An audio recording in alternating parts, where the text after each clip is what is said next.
Good afternoon, everyone. Could you hear our amen in there? We just said a little loud prayer as a team. In this Holy Week, President Trump and the First Lady are joining in prayer with Christians celebrating the resurrection of our Lord and Savior, Jesus Christ. On Wednesday, the president will host an Easter lunch in the East Room with faith leaders across the country to celebrate Holy Week. With respect to the ongoing major combat operations in Iran, Operation Epic Fury is moving ahead successfully and according to plan. With each passing day, the United States military is increasing its advantage over the terrorist Iranian regime. More than 11,000 enemy targets have been struck to date, each strike further crippling the regime's offensive and defensive capabilities and creating more leverage for the United States and our allies. Compared to the start of the operation, Iran's ballistic missile and drone attacks are down by roughly 90%. The United States is also decimating the Iranian regime's navy. We have destroyed more than 150 of their naval vessels so far, including 92% of their largest vessels. The Iranian Navy has no vessels operating in major regional waterways and no ability to project naval power, which is why they've been assessed as combat ineffective.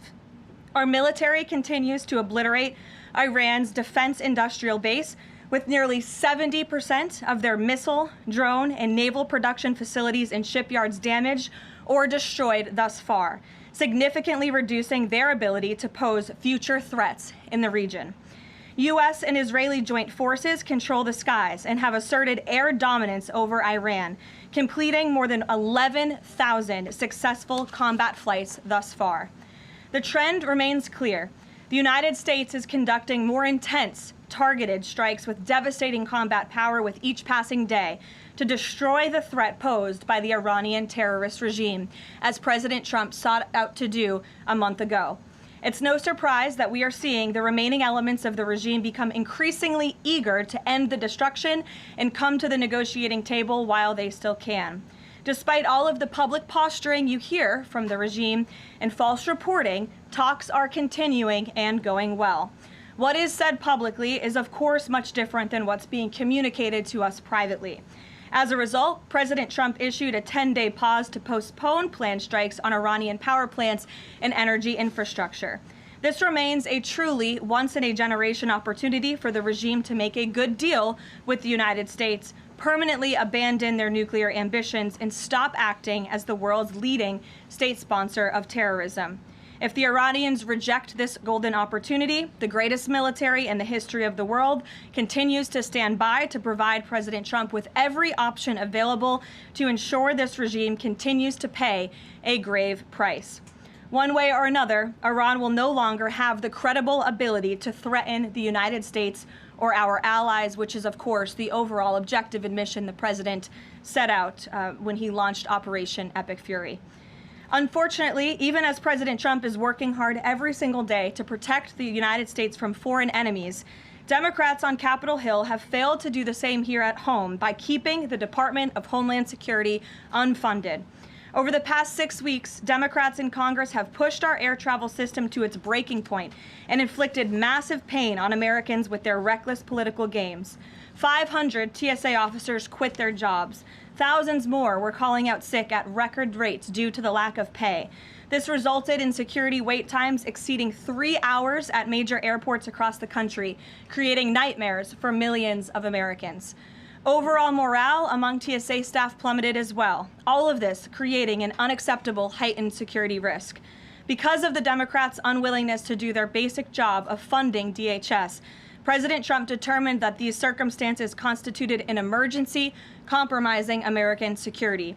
That's why last week he accordingly signed a presidential memorandum directing the Secretary of Homeland Security to work with the Director of the Office of Management and Budget here at the White House to use those funds with a reasonable and logical nexus to TSA operations to provide TSA employees with the compensation and benefits that would have accrued to them but for the Democrat-led DHS shutdown. This bold and necessary action by President Trump will ensure our TSA workers receive their hard-earned paychecks. It should not have come to this point, but President Trump will always do what's right by the American people, and he found a way to do that to get TSA paid. Ensuring that these federal workers who perform critical public safety responsibilities can feed their families, pay their rent, and show up to work is something the president was honored to do. But this moment should be an eye-opening one for the American people. Let's be clear about what is happening. Democrat members of Congress are more than happy to put your safety at risk because they oppose the president's and his administration's efforts to enforce our nation's immigration law. Democrats refuse to fund ICE because they want millions and millions of illegal aliens to pour into the country just like they were under the Biden administration. They want murderers and rapists and thugs to remain in your communities rather than be removed by ICE and Border Patrol agents. The Democrats created this mess. They are the reason for long lines at airports and tens of thousands of employees going without pay. Once again, President Trump is cleaning up their mess because he cares more about the American people than destructive, petty, partisan politics. With that, I will take your questions today. Here in our new media seat, we have Wid Lyman. Thank you for being here. And why don't you kick us off? Thank you. Happy Easter. Thank you. You as well. 2 questions for you. Thank you. There are some concerns the administration is starting to change its position on deportations, border enforcement, possibly asylum policies. What would you say to Americans that are somewhat concerned that the shift has happened? Sure. Well, while there has, of course, been a change in leadership at the Department of Homeland Security with former Senator, now Secretary Mullen, joining the president's cabinet, I can assure the American people there has not been a change in policy. It has always been the policy of this president and this administration to deport the worst of the worst illegal alien criminals from our communities. That's something I know Secretary Mullen remains wholeheartedly committed to doing.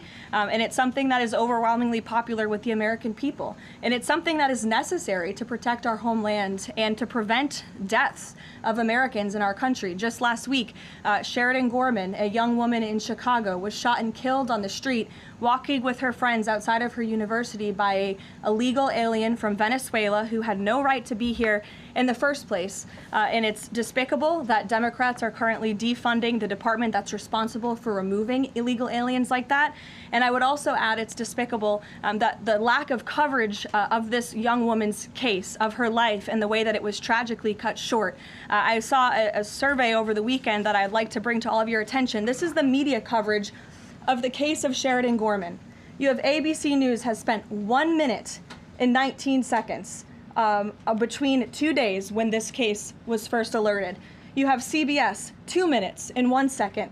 You have NBC 23 seconds spent on the life of a young, beautiful American woman whose life was taken short by an illegal alien who should have never been here in the first place when we are in the middle of a battle on Capitol Hill with a major political party, the Democrat Party, who wants to defund the agency that is responsible for protecting Americans. I think her life was worth more than 23 seconds on cable television, and I think the people in this room have a responsibility to report on cases like this because it just exemplifies why the president believes so strongly in deporting illegal aliens from our communities. And thank you for the question.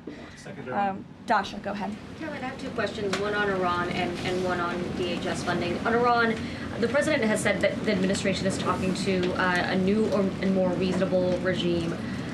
How confident are you that they are legitimate and have enough grip on power? Marco Rubio said earlier that he's not sure and it's not clear whether they will be in power. So are you also talking to other factions? As the president is trying to make a deal, how do you ensure that you're making a deal with the people who can actually implement it? Well, that's part of the ongoing process that's taking place and the ongoing negotiations. Of course, anything that they say to us privately will be tested, and we will ensure that they are being held accountable to their word. And if they are not, the president has laid out the military consequences that the Iranian regime will see if they don't hold true to the words that we are hearing privately behind the scenes. When the president says more reasonable, again, these folks are appearing more reasonable behind the scenes privately in these conversations than perhaps some of the previous leaders who are now no longer on planet Earth because they lied to the United States and they strung us along in negotiations, and that was unacceptable to the president, which is why many of the previous leaders were killed. So again, this is another historic opportunity for Iran to do the right thing, to rid themselves of their nuclear ambitions and to come to a deal with this president and the administration. Or again, they will see the grave consequences of the United States Armed Forces, which they are continuing to see every day throughout this operation. On DHS, how long can the administration keep paying TSA without action from Congress? And not to be hyperbolic, but given the the airports were really the pain point that was pushing both sides to talk to each other. I mean, do you see a way for DHS to reopen? Is it possible that this keeps going through the midterms? Well, we certainly hope so. I mean, of course, the president just can't keep signing presidential memorandums and proclamations every time Congress fails to do its job, and every time Democrats are holding our entire country hostage, picking and choosing which programs and agencies they want to fund just because they don't like this administration's policies. That's not how it's supposed to work. They voted 7 times against funding DHS over partisan and political reasons. And so, again, the president has stepped in to do the right thing at this moment in time, but the president is also encouraging Congress to come back to Washington to permanently fix this problem and to fund and reopen the Department of Homeland Security entirely. Caroline. Stephen. Thank you, Caroline. 2 questions, one on TSA, one on Iran. On TSA, for ordinary Americans watching the briefing, how long until everything goes back to normal at airports after the president's action? And then on Iran, on the time frame, President Trump initially said about 4 weeks. Secretary of State Rubio on Friday reportedly said it might be another 2 to 4. Is 2 to 4 the current ballpark that the administration is thinking? With respect to the timeline, again, the President, Commander-in-Chief, the Pentagon has always stated 4 to 6 weeks estimated timeline for Operation Epic Fury. We're on day 30 today. So again, you do the math on how much longer the Pentagon needs to fully achieve the objectives of Operation Epic Fury, which I will reiterate: destroy the Iranian Navy, destroy their ballistic missiles, dismantle their missile and drone production infrastructure, significantly weaken their proxies throughout the course of this operation, and then, of course, preventing Iran from ever obtaining a nuclear weapon.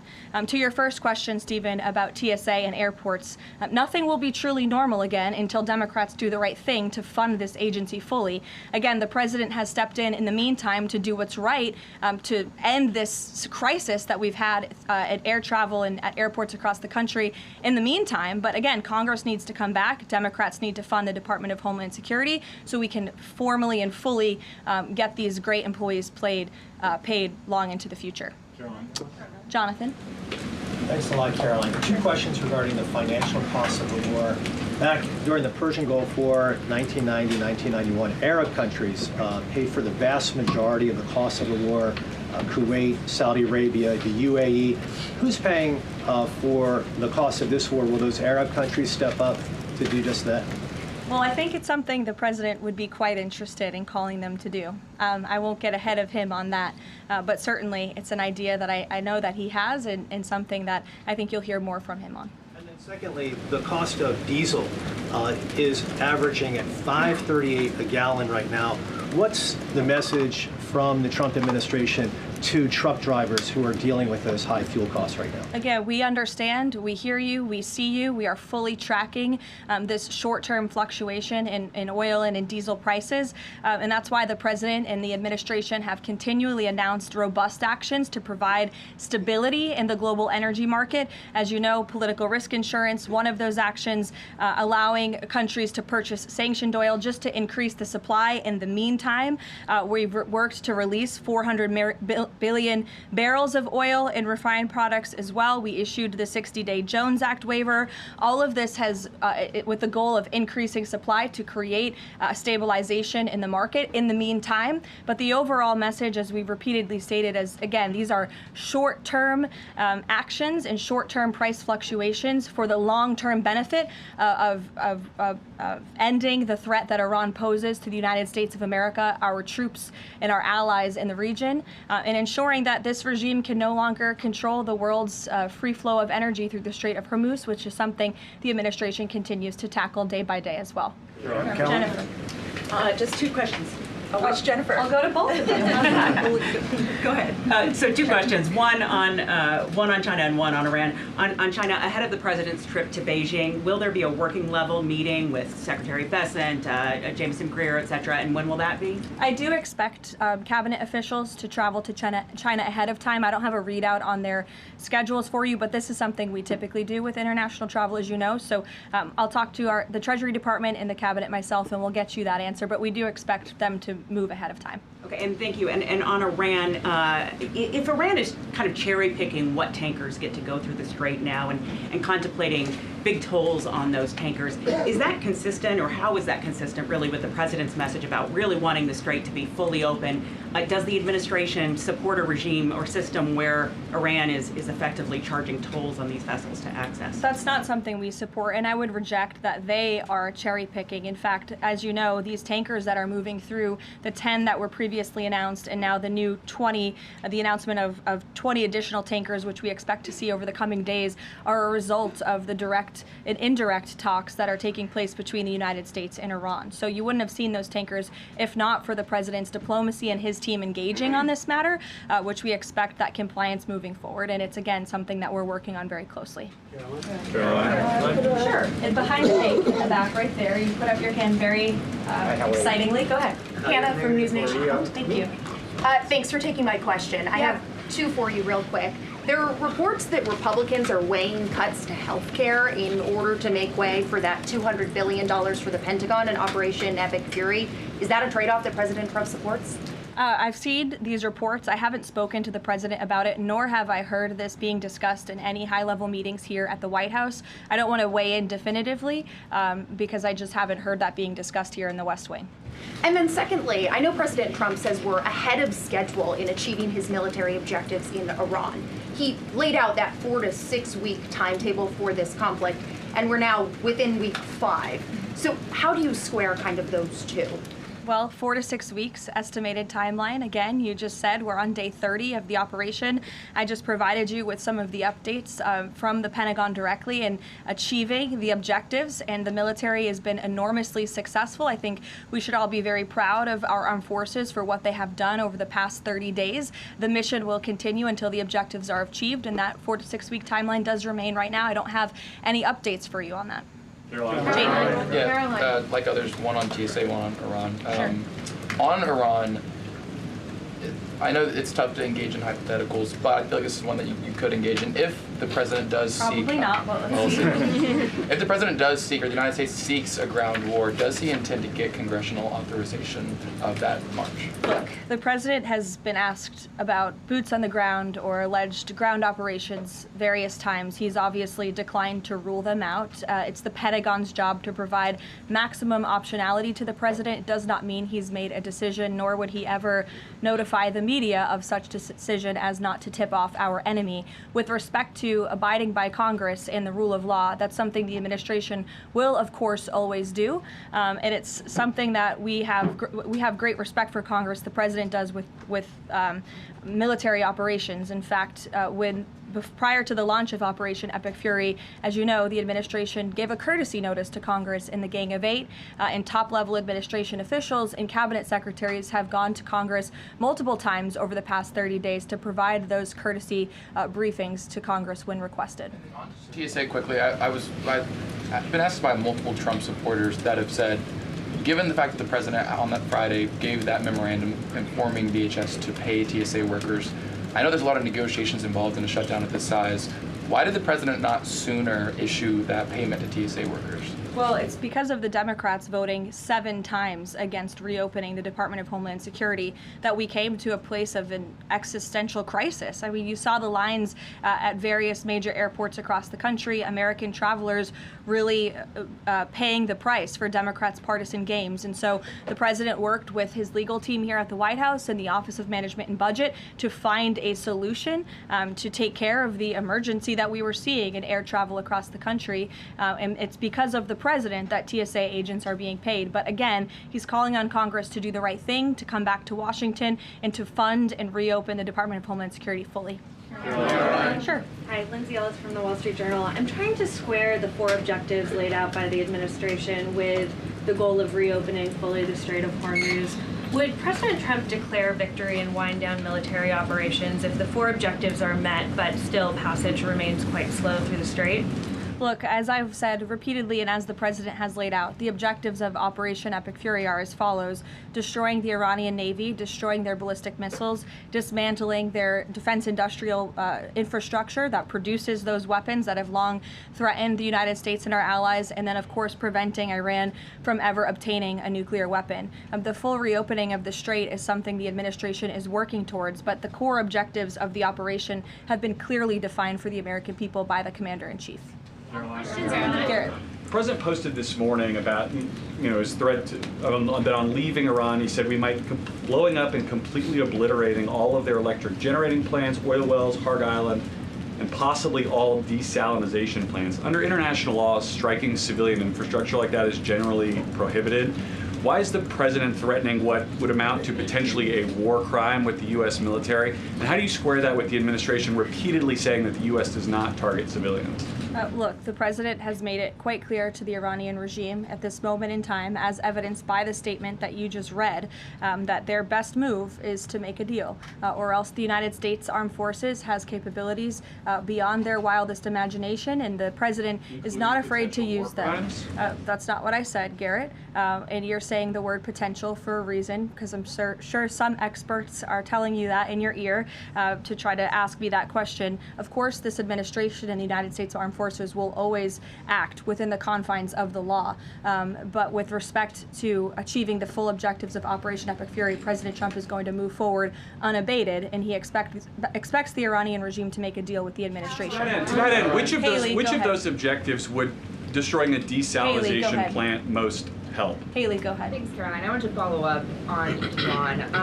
When you're describing that the Iranians you're in contact with are being more reasonable this time around in discussions, what specifically are you hearing that is leading you to that conclusion, and how are you defining what's reasonable versus unreasonable in that regard? I'm not going to detail the private and sensitive conversations that are taking place between the United States and Iran right now. But generally speaking. Generally speaking, the president gave you the answer. What we're hearing from them is more reasonable. They have agreed to some of the points the United States laid out, as the president said last night aboard Air Force One. But again, as for the specifics, as these negotiations are ongoing, we're not going to broadcast them to the world unless the president chooses to do so, which he has the full right to do as the leader of the free world. Caroline. On Cuba, the president threatened to tariff any country that would send oil to Cuba, but now the U.S. is letting this Russian tanker to Cuba. Is this a policy change, or is he willing to let more tankers into Cuba now? This is not a policy change. There has not been a formal change in sanction policy. As the president said last night, we allowed this ship to reach Cuba in order to provide humanitarian needs to the Cuban people. These decisions are being made on a case-by-case basis. And as the administration has said, Cuba's non-functional economy cannot be fixed unless they undergo dramatic political and leadership change. But there has been no formal change with respect to sanction policy. So you could expect more tankers to go to Cuba? Again, these decisions are being made on a case-by-case basis right now. Thanks, Caroline. You addressed this a little bit in the opening, but just to follow up, because Americans are sort of seeing these conflicting messages between the United States and Iran. I know the president insists that negotiations are underway. As you just mentioned, he's also said that Iran has agreed to most of the 15 points. We just heard from Iran again. They're saying no negotiations are taking place. They're calling the proposal excessive, unrealistic. So how do you square that?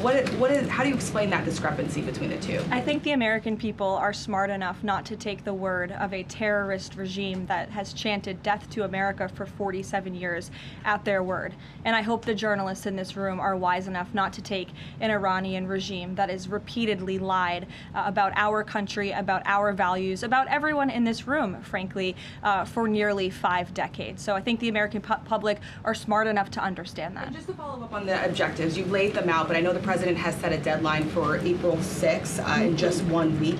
What does the president need to see to not move forward with those strikes by April 6th? Well, I think he said it in his Truth Social post this morning. He wants to see a deal over the next 10 days. That timeline is waning, several days left, and we'll see. I won't get ahead of it. We'll see what happens in the end of the 10-day period. Caroline, thank you. One on Iran, one on the shutdown. The president continues to say the U.S. is in conversations with a more reasonable regime, but there are now hundreds of U.S. Special Operations Forces, including Navy SEALs and Army Rangers in the Middle East, as well as thousands of other troops already deployed. So is he trying to end or intensify the conflict?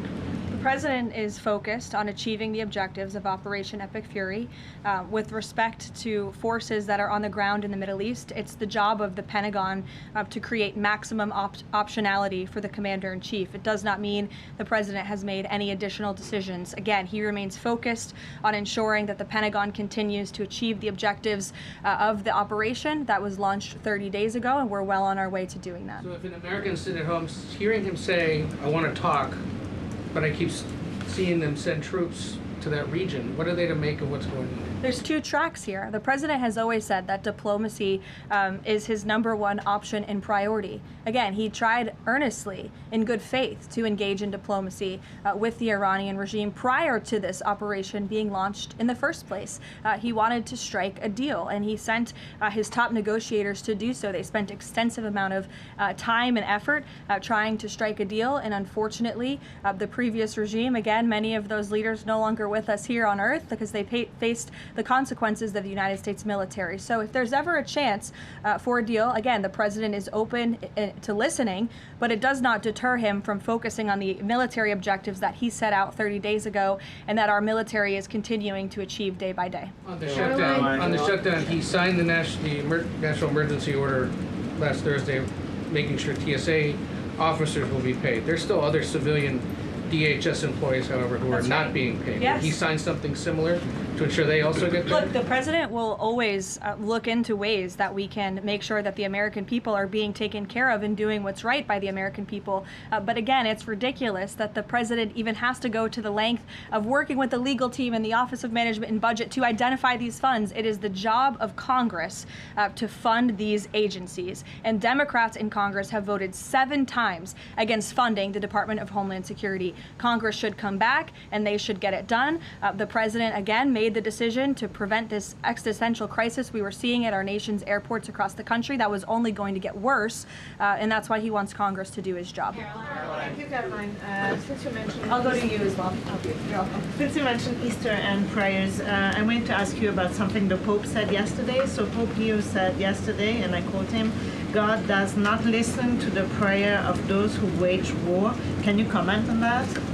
I think our nation was a nation founded 250 years ago almost on Judeo-Christian values, and we've seen presidents, we've seen the leaders of the Department of War, and we've seen our troops go to prayer during the most turbulent times in our nation's history. And I don't think there's anything wrong with our military leaders or with the president calling on the American people to pray for our service members and those who are serving our country overseas. In fact, I think it's a very noble thing to do. And if you talk to many service members, they will tell you they appreciate the prayers and support from the Commander-in-Chief and from his cabinet. Caroline, thank you. President Trump told the New York Post that a response is coming shortly to Tehran attacking Israel's largest oil refinery. Is there a timeline on that? Is that tied to the success or not of the negotiations? I don't have any updates for you on the president's comments. Does that consider the IRGC in control of Iran? Well, look, as Secretary Rubio said today, the leadership is very fragmented. We have really neutered their intercommunication systems, and that's part of this process of diplomacy to continue figuring out exactly who's in charge. I know they appointed a new Ayatollah, haven't seen or heard much from him, and so that's part of this diplomatic process that's underway right now. I'll take a few more. Solon. Thank you. You listed the described humanitarian reasons for allowing that oil tanker to reach Cuba. Just to clarify, why was the administration okay with Russia sending that oil to Cuba and not other nations? Look, again, this was a decision. It'll continue to be made on a case-by-case basis for humanitarian reasons or otherwise, but there's been no firm change in our sanctions policy. President Sheinbaum of Mexico also said that Mexico is exploring different ways to restart some of those shipments to Cuba. Is the administration okay with that at this time? Again, there's been no change in our sanction policy. We still reserve the right to seize vessels if it's legally applicable that are headed towards Cuba and that violate the United States sanction policy. But of course, the president and the administration also reserve the right to waive those seizures on a case-by-case basis. And to clarify, just any more Russian oil tankers going to be allowed to reach Cuba at this time? I know you say case-by-case, but for the case of Russia, is it pretty much green light right now? No, that's not what I said. It's a case-by-case basis. Sure, Jeff, go ahead. Switching topics, the president has always attended CPAC. He did not this year. Why did he not attend, and does he believe CPAC is becoming less relevant? No, I don't think he believes that at all. In fact, he loves CPAC and has a very good relationship with the great people who run it, Mercedes and Matt Schlapp. It was just simply for scheduling purposes this year, with it being in Texas. It was best for the president's schedule and what he has on his plate right now not to go. Carolina. Michael. Thank you, Caroline. If and when Michael. a deal is finalized with Iran, how does the U.S. provide protection to who it's negotiating with to ensure that they can carry out the president's peace plan? Again, that's something I'm sure our national security team is discussing. I don't have anything for you on that today. The ballroom. Can you tell us more about this massive military complex underneath the president's new ballroom? I cannot tell you more about that, actually, as a matter of fact. However, the military is making some upgrades to their facilities here at the White House, and I'm not privy to provide any more details on that at this time. Caroline, go ahead. Reagan. Thanks, Caroline.